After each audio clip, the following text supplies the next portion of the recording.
തിരഞ്ഞെടുപ്പ് കാലമാണ്.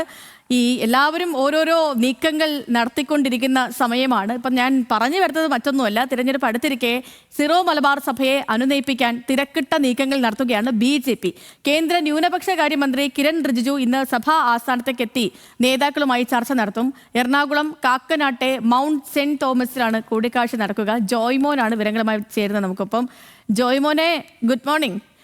ഇത്തവണത്തെ നിയമസഭാ തിരഞ്ഞെടുപ്പ് അതിൽ കുറഞ്ഞത് 10 സീറ്റ് ഉറപ്പിച്ച്, ഏറ്റവും കുറഞ്ഞത് 10 സീറ്റിൽ വിജയിക്കും എന്ന് പ്രഖ്യാപിച്ചുകൊണ്ട് പോവുകയാണ് BJP. ഇത്തവണ അക്കൗണ്ട് തുറക്കുക മാത്രമല്ല 10 ഞങ്ങൾ വിജയിക്കുമെന്ന് പറഞ്ഞു പോകുന്ന BJPയെ സംബന്ധിച്ചിടത്തോളം ന്യൂനപക്ഷങ്ങളെ ഒപ്പം നിർത്തുക ഏറ്റവും പ്രധാനമാണ്. അപ്പോൾ അതുകൊണ്ട് തന്നെ ഇന്നത്തെ കിരൺ റിജിജുവിൻ്റെ കൂടിക്കാഴ്ച അത്രയേറെ പ്രാധാന്യം അർഹിക്കുന്നുമുണ്ട്. അപ്പോൾ എപ്പോഴായിരിക്കും കൂടിക്കാഴ്ച നടക്കുക? മറ്റു വിവരങ്ങൾ എന്തൊക്കെയാണ്?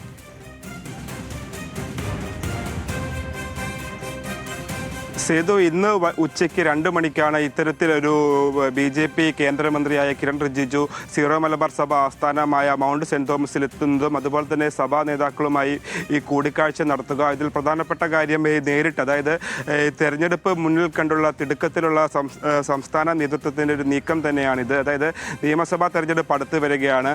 അതിൽ ഇപ്പോൾ നിയമസഭയിൽ അക്കൗണ്ട് തുറക്കും, അതുപോലെ തന്നെ കൃത്യമായി ഇത്തരം 10 സീറ്റുകൾ നേടുമെന്നൊരു ഇതിലാണ് BJP സംസ്ഥാന നേതൃത്വം പ്രവർത്തിച്ചു കൊണ്ടിരിക്കുന്നത്. അപ്പോൾ അതിനൊക്കെ വേണ്ടി ക്രൈസ്തവ സഭകളുടെ പിന്തുണ ഉറപ്പാക്കാനുള്ള ഒരു നീക്കമായിട്ട് വേണം കേന്ദ്രമന്ത്രിയുടെ ഈ സന്ദർശനത്തിനെ കാണാനായിട്ട് തന്നെ. അപ്പോൾ ഇന്ന് കൊച്ചിയിൽ എത്തുന്ന കേന്ദ്രമന്ത്രി കിരൺ റിജിജു, അദ്ദേഹത്തിന് കൊച്ചിയിൽ പ്രധാനമായിട്ടുള്ളത് 3 പരിപാടികളാണ്. ഇതിൽ ആദ്യം ഉള്ളത് NDAയുടെ ഒരു മേഖലാ കമ്മിറ്റി ഓഫീസിൻ്റെ ഉദ്ഘാടനമാണ്. അതിൽ രാജീവ് ചന്ദ്രശേഖർ അടക്കമുള്ള നേതാക്കൾ പങ്കെടുക്കുന്നുണ്ട്. ഇതിനുശേഷം ഒരു താജ് ഹോട്ടലിൽ, അദ്ദേഹം താമസിക്കുന്ന താജ് ഹോട്ടലിലേക്ക് ഇത്തരത്തിൽ സഭ, അതായത് ക്രൈസ്തവ സഭകളിലെ അധ്യക്ഷന്മാരെ അതുപോലെ തന്നെ നേതാക്കന്മാരെയും ക്ഷണിച്ചിട്ടുണ്ട്. അവിടെ വെച്ചൊരു കൂടിക്കാഴ്ചകളുടെ സാധ്യതയുമുണ്ട്. അതിനുശേഷമാണ് ഇത്തരത്തിൽ 2 മണിക്ക് സീറോ മലബാർ സഭയുടെ ആസ്ഥാനത്ത് എത്തുന്നത്.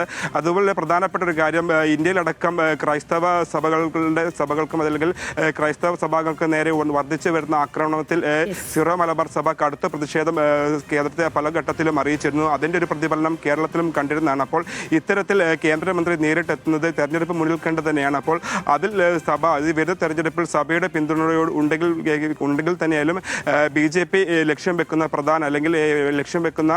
പ്രധാന മണ്ഡലങ്ങളിലൊക്കെ നേട്ടം കൊയ്യാനാകും. ഇത്തരത്തിൽ സഭയുടെ പിന്തുണ പിടിച്ചു പറ്റാനുള്ള ഒരു നീക്കത്തിന്റെ ഭാഗമായിട്ട് തന്നെയാണ് ഇപ്പോൾ കേന്ദ്രമന്ത്രി നേരിട്ടെത്തുന്നത്. അപ്പോൾ സഭാ അധ്യക്ഷൻ, അതായത് സീറോ മലബാർ സഭാ അധ്യക്ഷൻ റാഫേൽ തട്ടിൽ, അതുപോലെ തന്നെ കൂരിയ അംഗങ്ങളും അതുപോലെ തന്നെ പെർമനന്റ് സെന്ററിലെ അംഗങ്ങളും ഇത്തരത്തിൽ കൂടിക്കാഴ്ചയിൽ പങ്കെടുക്കുമെന്നാണ് സേതു അറിയാൻ സാധിക്കുന്നത്.